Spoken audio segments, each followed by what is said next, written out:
Kurt, the million-dollar soccer question right now, will Canada co-host the 2026 World Cup? We won't know till June, but on Friday, the United Bid of Canada, the United States, and Mexico are submitting their bid book to the FIFA Congress to look over and really just as a pitch to try and get as many members, FIFA members as possible to vote in favor of their bid instead of Morocco. Now that bid book is going to contain everything from the plans, where teams will stay, where they'll train, and which potential host cities will host games for the 2026 World Cup. Speaking of host cities, Vancouver will not be one of them. They've decided to bow out of this whole bid. Do you mind explaining why? Really surprising because right now, for me, Vancouver probably is the only market capable of actually hosting a World Cup game. If you look at the stadium situation in Canada right now, Montreal, they're looking at playing an Olympic stadium. That stadium's not ready right now. In Toronto, BMO Field, they have to do some renovations on that to get it ready. So BC Place in Vancouver was really the only stadium capable of hosting a marquee men's World Cup game, and now they're out because they're afraid of cost overruns. How much is security going to cost? Who's going to pay for it? They said we're out until further notice. Well, and there's an interesting contrast between the two bids of the United bid and Moroccan bid. What is Morocco bringing to the table?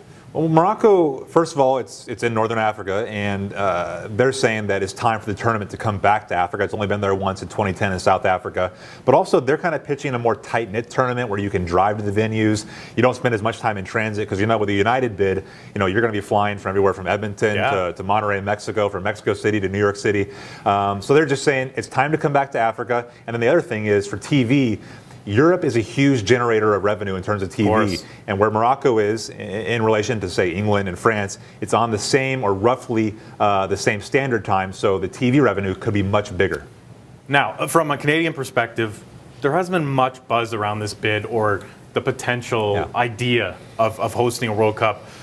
Is that concerning, or is it just so far away from the tournament that it's like whatever? It's not too concerning yet. I expect if Canada and the United Bid get the tournament that there's going to be plenty of excitement here in 8 years. But I think some of it has to fall on the fact that Canada right now is only pitching to get 10 games of the tournament. 60 games are going to be in the U.S. When you look at it, are the games going to be good there in Canada? How many are there actually going to be 10, or are there going to be less now that Vancouver's dropped out of the race? So that's probably why you're seeing a little bit less excitement than maybe you'd expect. At the same time, the other side of the coin is that this would be tremendous for Canadian soccer. You put a World Cup in a nation that's not necessarily known for their soccer, and all of a sudden, a generation down the line, they're a better soccer country. Yeah, we look at what happened in the United States in 1994. Soccer exploded after that. A generation of young players, guys like myself, who that was kind of their first exposure to big-time soccer. So you're hoping that if Canada gets this tournament, maybe there's going to be a new generation of young soccer players, to maybe fight with hockey to be the premier sport in this country. Yeah, we're going to have to wait till the summer, a couple of days before the Russia World Cup starts. We're going to hear about if Canada will host the 2026 World Cup.